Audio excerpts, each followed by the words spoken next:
The magnificent hall of the Supreme Council chamber aboard Krellis Prime Space Station hummed with the quiet tension of diplomatic posturing. Banners representing hundreds of species hung from the vaulted ceiling, a visual reminder of the galactic concord's diversity and supposed unity. Today marked the centennial of humanity's admission to this interstellar community, an anniversary that would not be celebrated.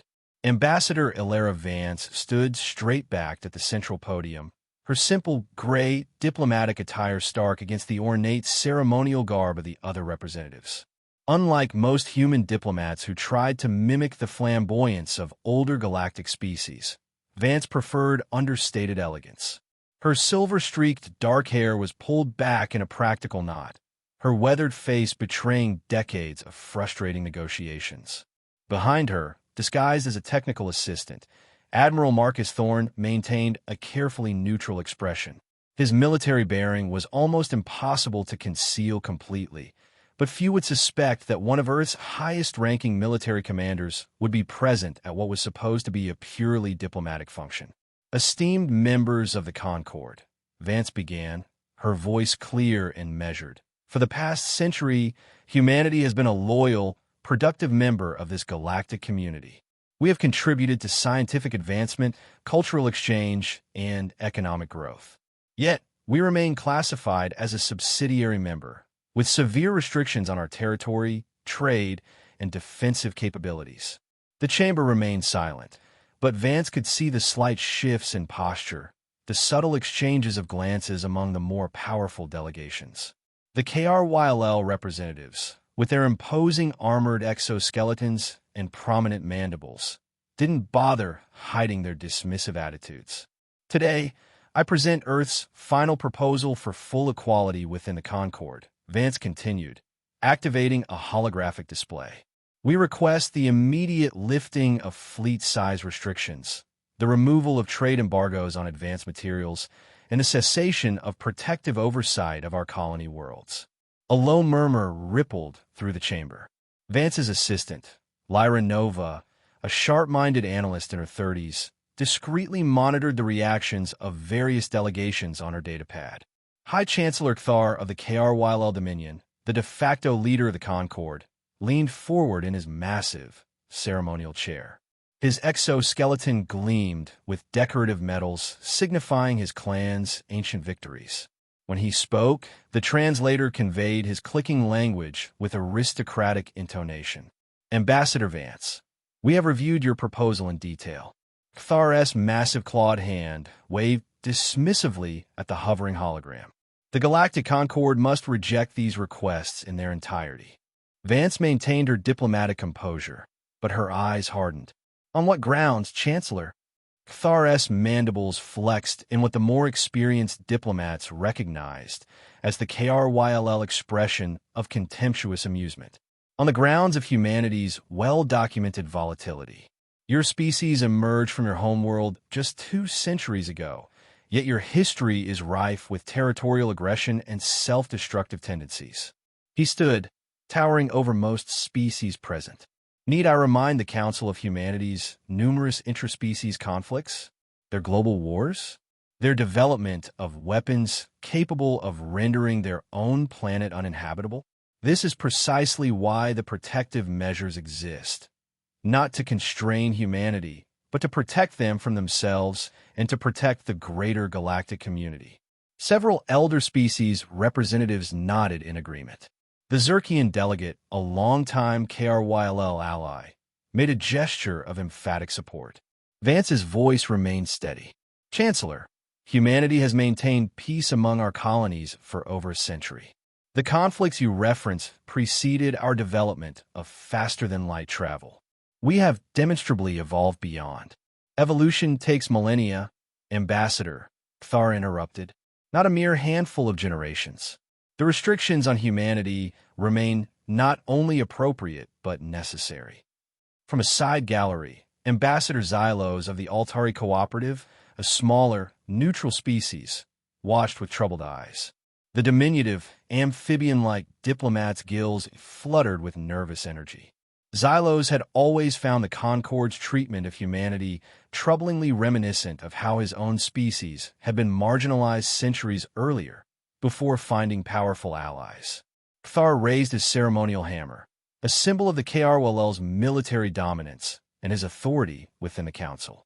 In fact, in light of recent human colonial expansion efforts, the Oversight Committee has determined that additional restrictions are warranted. A shocked silence fell over the chamber. Effective immediately, human merchant fleets will require Concorde approval for all journeys exceeding 5 light-years from Earth or established human colonies. Additionally, production of antimatter containment systems will be subject to quarterly inspections by Concorde representatives. Thar's mandibles clicked in what translated as a self-satisfied tone. These measures are for humanity's own protection and the stability of the galactic community. Low murmurs of approval from the powerful elder species filled the chamber, accompanied by scattered laughter. The representatives of smaller, less influential species remained conspicuously silent, their own experiences with protective oversight all too familiar. Admiral Thorne shifted almost imperceptibly behind Vance, his hand briefly touching a concealed device in his pocket. Lyra Nova glanced at him, then quickly returned her attention to her datapad. Vance stood motionless for several long seconds, her gaze fixed on Kthar. When she finally spoke, her voice was quiet but carried throughout the chamber. "The Galactic Concorde has made its choice," she said, "and so has humanity." Without another word, she collected her documents, turned, and walked toward the exit. Admiral Thorne and Lyra Nova fell in step behind her. No one attempted to stop them. As they departed, Ambassador Xylos watched with an unnerving sense that something momentous and potentially terrible had just been set in motion. The secure conference room deep beneath Olympus Mons on Mars hummed with tension. Known only to Earth's highest military and political echelon as Olympus Command, the facility had been built over decades, hidden from Concorde inspectors through a combination of technological deception and bureaucratic misdirection. Admiral Marcus Thorne stood before a gathering of Earth's unified command leadership, his weathered face grim in the blue light of tactical displays. "Nightingale's silence has been initiated," he announced, referencing the coded message he had transmitted from Krellis Prime. "Plan Omega is now active." General Elizabeth Way, commander of Earth Defense Forces, leaned forward. "All sleeper cells and embedded systems are responding. First phase assets report ready status." Thor nodded and activated the central holographic display. "For 50 years, while smiling and bowing to Concorde restrictions, we've been preparing for this day, the day when diplomacy finally, definitively failed."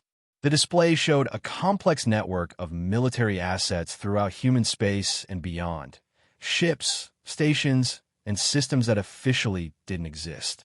"The Phantom Fleet is moving into initial positions," Thorne continued. "General Eris Thorne, commence Operation Shadow Veil." A secure communication channel opened, revealing a woman in her early 40s with the same intense eyes as Admiral Thorne. Few outside this room knew of their relationship, a deliberate security measure. "Acknowledged, Admiral." General Eris Thorne responded from her command ship somewhere in deep space. Shadow Veil commencing. Dr. Evelyn Hayes, a disheveled but brilliant scientist who headed Earth's covert technology development, stepped forward. "The quantum displacement drives are functioning perfectly. Our vessels are completely undetectable to current Concorde sensing technology." "What about the KRYLL border sensor network?" asked Admiral Way. Hayes allowed herself a thin smile. "That's where we begin. Deep in KRYLL-controlled space, Commander Orion Blackwood of the stealth vessel UESS Wraith guided his ship through the invisible detection grid that monitored approach vectors to KRYLL territory. According to Concorde records and KRYLL military intelligence, no human vessel had ever penetrated this far into their space. According to those same records, a ship like the Wraith couldn't possibly exist. Deployment range in 30 seconds, his tactical officer reported quietly, though there was no need for stealth inside their own ship. The habit of silence had become ingrained during their months of covert operations. "Deploy the disruptors on my mark," Blackwood ordered. The Wraith carried no conventional weapons. Those would be detected instantly. Instead, its cargo bay contained thousands of microscopic quantum neural disruptors, devices that would attach themselves to KRYLL sensing equipment and gradually corrupt their functionality while remaining undetectable to diagnostic systems. Marked silently, invisibly, the disruptors were released, propelled by targeted graviton bursts that left no energy signature. They would drift into position over the next several hours, attaching to the massive sensor arrays that formed the KRLL's first line of defense. Phase 1 complete, Blackwood reported to Fleet Command. No detection. Proceeding to secondary targets. Throughout KRYLL space, 11 other Phantom Fleet vessels were conducting identical operations. Within 48 hours, the entire early warning network that the KRYLL Dominion relied upon would be compromised, and they wouldn't know it until it was far too late. In the massive shipyards orbiting KRYLL Prime, work continued at a frantic pace. High Chancellor Kthar had ordered the acceleration of the Dominion's military expansion program immediately after the confrontation with humanity. 3 new dreadnoughts were nearing completion, each capable of laying waste to an entire planetary system. Shipyard Overseer Drac was proud of the efficiency with which his workers had responded to the Chancellor's demands. The massive warships would ensure KRYLL dominance for another century, especially over upstart species like humans. As he conducted his daily inspection, Drac noticed nothing unusual about the environmental control systems or the molecular fabricators. The maintenance droids scuttling along the shipyard's superstructure seemed to be performing their normal functions. He had no way of knowing that these systems had been compromised months earlier, infiltrated by nanoscopic machines that had piggybacked on legitimate trade shipments. These infiltrators had lain dormant, awaiting activation codes that had been transmitted when Nightingale's silence was initiated. Now they began their subtle work, not sabotage obvious enough to detect, but minute alterations to molecular structures, microscopic flaws introduced into critical components, subtle degradation of key systems. The warships would appear complete, would pass all standard inspections, but they would fail catastrophically if ever engaged in actual combat. Similar industrial accidents began occurring throughout KRYLL military production facilities. A batch of shield generators mysteriously overloaded during testing. A new weapons platform suffered inexplicable power fluctuations. A guidance system factory produced an entire month's output with a fatal flaw that wouldn't manifest until the systems were subjected to actual combat conditions. KRYLL military investigators found no evidence of sabotage, no indication of external interference. Each incident appeared to be an isolated malfunction or operator error. The pattern was visible only to those who knew to look for it, and by the time the KRYLL leadership began to suspect a connection, it was already too late. The disappearance of the KRYLL Heavy Patrol Group dominance was the first incident too significant to dismiss as coincidence or incompetence. 3 of the Dominion's most advanced cruisers, with their escort vessels, simply ceased all communications while patrolling a disputed sector near the Valis cluster. No distress signals, no debris field, no indication of what had happened. The KRYLL Admiralty dispatched a search fleet, which found nothing but the lingering traces of an unusual energy pattern that their sensors couldn't properly analyze. Tensions within the KRYLL leadership escalated. Accusations of negligence turned to whispers of possible human involvement, despite the impossibility of human vessels operating undetected in that sector. What the search fleet couldn't know was that the Phantom Fleet Task Force led by Commander Jax Riker had tested a new weapon system, one that temporarily shifted its targets into a dimensional pocket, leaving them intact but entirely removed from normal space-time. The KRYLL vessels and their crews were unharmed, but would remain in this parallel pocket of reality for approximately 3 months, after which they would reappear with no memory of what had transpired and with their chronometers showing no passage of time. The psychological impact of their unexplained disappearance and eventual reappearance would prove far more devastating to KRYLL military morale than their destruction could ever have been. On the bridge of the USS Phantom, flagship of humanity's secret fleet, General Eris Thorne reviewed the progress of Operation Shadow Veil. Phase 1 and 2 objectives achieved, her executive officer reported. The KRYLL sensor network is compromised. Their military production facilities are experiencing significant technical difficulties. 3 of their patrol groups have been neutralized without casualties. Eris nodded, her expression grave despite their success. She had never wanted this confrontation, but like her father, she had prepared for it meticulously. Begin Phase 3, she ordered. Execute the communications blackout. Throughout KRYLL space and their allied territories, a sophisticated AI virus designed by Dr. Hayes' team activated simultaneously in thousands of communication relays, command networks, and data transmission systems. The virus didn't destroy, it distorted, delayed, and selectively corrupted. Military commands arrived garbled or too late. Fleet coordination became impossible. Distress calls went unanswered. The KRYLL military machine, accustomed to perfect information and precise coordination, suddenly found itself deaf, blind, and unable to respond coherently to a threat it could barely comprehend. In the halls of power across the galaxy, confusion reigned. The normally dominant KRYLL representatives in the Concord chambers appeared disoriented, their usual arrogance replaced by barely concealed panic. Rumors spread of widespread communications and infrastructure failures throughout KRYLL territory. Meanwhile, the human delegation had withdrawn completely from Concord proceedings without explanation. Ambassador Vance was reportedly unavailable for comment.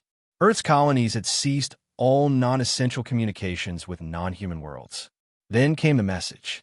It appeared simultaneously on every communication system throughout Concord space, encoded using the highest security protocols of the Galactic Concord itself, protocols that should have been unbreakable by any but the most senior council members. The message was brief. This is not an act of aggression. This is a necessary correction. Interference with human sovereignty will no longer be tolerated. No signature, no demands, no threats. Just a statement of fact. The impact was immediate.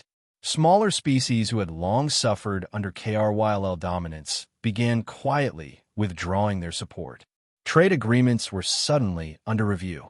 Military cooperation pacts required further consideration. The coalition that had maintained KRYLL hegemony for centuries began fracturing without a single shot being fired. Ambassador Xylos of the Altari, sensing the shifting political winds, arranged a clandestine meeting with Ambassador Vance in a secure location far from Krellis Prime. "What is happening, Alara?" Xylos asked, his large, amphibian eyes blinking rapidly in distress. "The KRYLL are claiming human aggression, yet there are no reports of attacks or casualties." Vance's expression remained neutral. "The galaxy is experiencing an adjustment in perspective, Ambassador. Nothing more. The KRYLL High Command is in disarray. Their communications are failing. Their patrols are disappearing. And now this message." Xylos leaned closer. "This goes beyond perspective." "Does it?" Vance asked quietly. "For a century, humanity accepted restrictions and oversight based on the premise that we were dangerous and unpredictable. Perhaps we're simply fulfilling expectations." Xylos's gills fluttered anxiously. "The Altari Cooperative has always advocated for equal treatment of emerging species. We've supported human petitions in the Council." "Yes, you have," Vance acknowledged. "Which is why I'm here, speaking with you now. When the dust settles, the galaxy will need bridge builders. Species who understand both the old order and the necessity of change." "You're planning something more," Xylos concluded. Vance merely smiled. "The Concord made its choice, Ambassador. Now it must accept the consequences." High Chancellor Kthar collapsed during an emergency council session, overcome by stress and rage after failing to coordinate a coherent response to the escalating crisis. Rumors of his death spread quickly, further destabilizing the KRYLL power structure.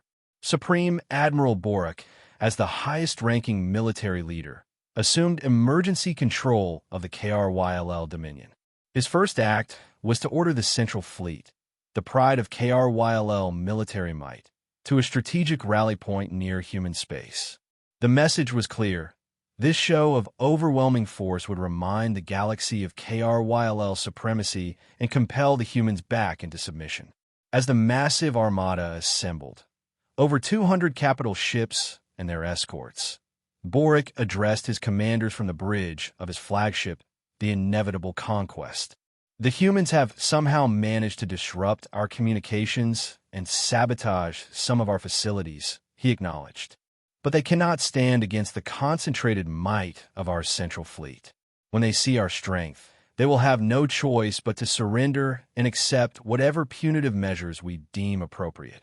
The assembled commanders roared their approval, mandibles clicking in anticipation of restoring the proper order. None of them noticed the space around their fleet beginning to ripple almost imperceptibly. Aboard the USS Phantom, General Eris Thorne gave the final command.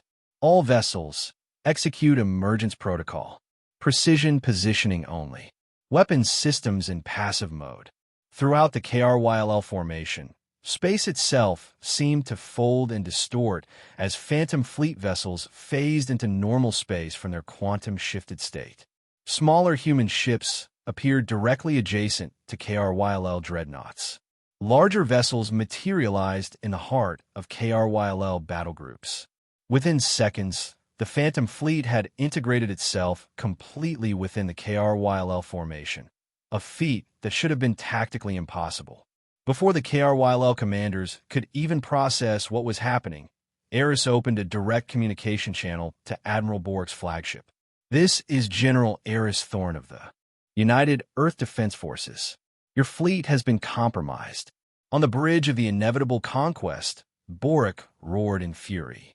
Open fire. Destroy them all. His weapons officer pressed the firing controls, but nothing happened.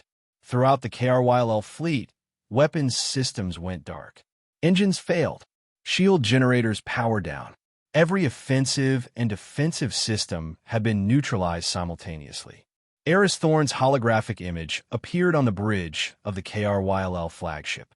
Unlike her father, she had never mastered the art of hiding her military bearing. She stood straight, confident, her uniform impeccable. Admiral Borak, your aggression has ended. Your weapons have been neutralized by targeted electromagnetic pulses. Your engines have been temporarily disabled. Your communications are under our control. Borak, a massive KRYLL warrior who had never known defeat, struggled to comprehend the totality of his helplessness. This is impossible. No, Admiral. This is the reality you created when you chose dominance over cooperation, intimidation over respect. Eris's voice was calm, almost compassionate. Humanity does not seek war, but we will no longer tolerate oppression. This is your single opportunity to choose a different path. Throughout the paralyzed KRYLL fleet, similar scenes played out. Commanders who had never questioned their superiority suddenly found themselves at the mercy of a species they had dismissed as primitive and constrained. Then came the final demonstration of human capability and restraint. Unarmed human rescue vessels appeared, offering technical assistance to stabilize critical systems on the disabled KRYLL ships. Life support, gravity, and emergency power were carefully restored, but weapons and propulsion remained locked down. When your vessels are stable, Eris continued, we will restore minimal propulsion capability to allow your fleet to withdraw. You will return to KRYLL space with a message.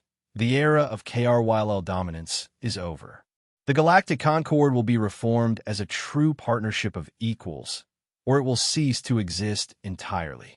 Borak, his proud warrior culture unprepared for such a decisive defeat without violence, could only stare in stunned silence at the human commander who had rendered his mighty fleet into floating, helpless hulks without firing a single shot. The news spread across the galaxy with impossible speed, bypassing the communication restrictions that had hampered KRYLL coordination.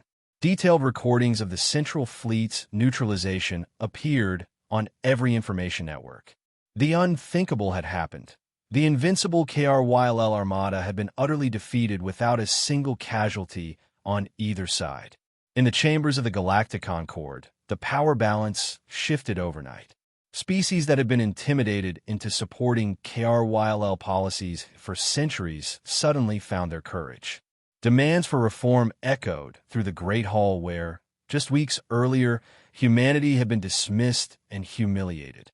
Ambassador Vance returned to Krellis Prime, this time accompanied openly by Admiral Marcus Thorne. They were met not with condescension, but with a mixture of fear, respect, and desperate diplomacy. Acting High Chancellor Zex Morale, hastily appointed after Kthar's incapacitation, attempted to project an air of dignity.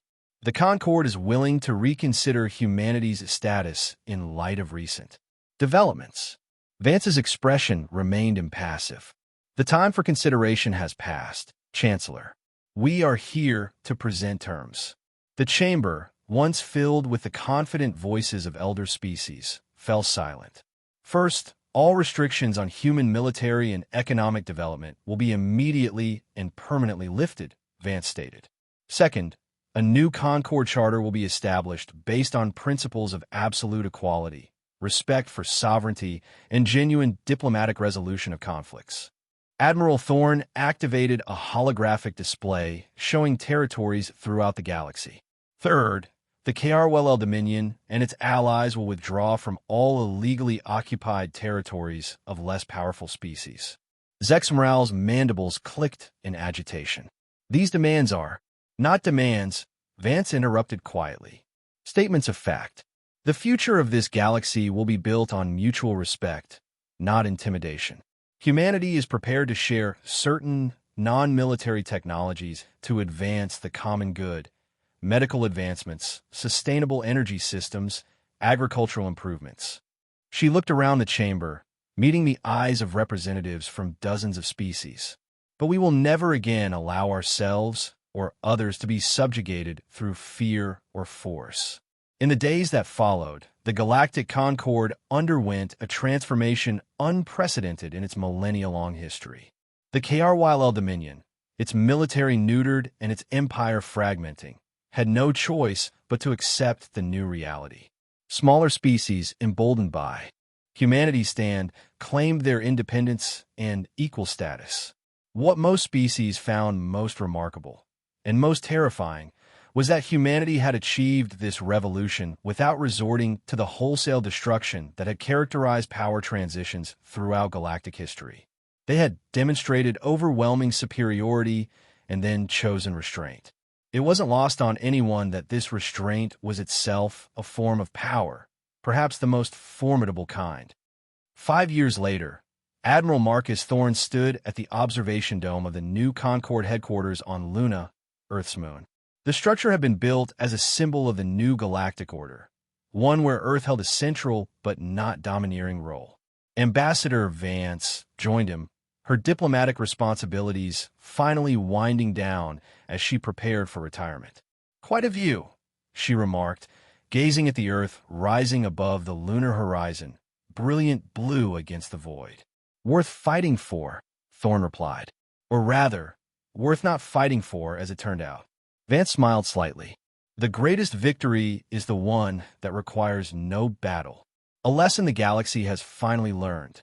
Thorne turned as his daughter, now Fleet Admiral Eris Thorne, approached. "The Phantom Fleet demonstrations for the Concord delegates went well?" Eris nodded. They were suitably impressed and terrified, though they tried not to show it. "Good," Marcus said. "A healthy respect for capabilities you hope never to witness firsthand is the foundation of lasting peace." Ambassador Xylos, now serving as the Concord's first Secretary General from a non-founder species, joined their small group. "The new member species are adapting well to the reformed Concord protocols," he reported. "The principle of technological transparency has been particularly effective." Vance nodded. When species share their advances rather than hoarding them for military advantage, everyone benefits. Though not everything is shared, Xylos added with a meaningful glance toward the stars where the legendary Phantom Fleet maintained its vigilant presence. Some capabilities must remain as guarantors of the peace, Marcus replied simply. As they stood contemplating the new galactic order they had helped create, a historian from the Tellarian species approached, seeking interviews for the official Concord archives. If I may, the scholarly being asked, how would you characterize the transformation humanity brought to our galaxy? Vance considered the question. We taught the galaxy a valuable lesson. The silence of the oppressed may conceal a gathering storm. And when that storm rises with control and intelligence, it can reshape the stars without burning them. The historian nodded thoughtfully, recording her words. Many species now view humans with a combination of respect and fear. Does this concern you? Marcus Thorne shook his head. Respect is essential. A touch of fear, or perhaps awe is a better word, can be useful in preventing misunderstandings. But what matters is that we use our position to maintain peace and promote advancement for all. And the Phantom Fleet? Will it continue to exist now that peace has been established? Eris Thorne smiled enigmatically. The best deterrent is one that never needs to be employed, but is always ready if needed. The knowledge of its existence is often protection enough. As the historian departed, Ambassador Xylos gazed out at the earth. When your species was first discovered, many feared you would bring chaos to the galaxy.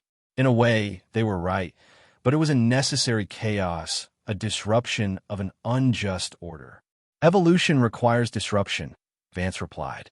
Stagnation benefits only those already in power. The four of them stood in comfortable silence, watching as Earth completed its rise above the lunar landscape. In orbit around them, representatives of 100 species worked together in the new Concord headquarters, building a future based not on dominance, but on genuine cooperation. The peace they had created wasn't perfect. No peace ever is, but it was founded on mutual respect rather than fear of the strongest. And that they all silently agreed made all the difference. Somewhere in deep space, the ships of the Phantom Fleet continued their silent patrol, a reminder of humanity's resolve, a guarantor of the new order, and a legend whispered among the stars.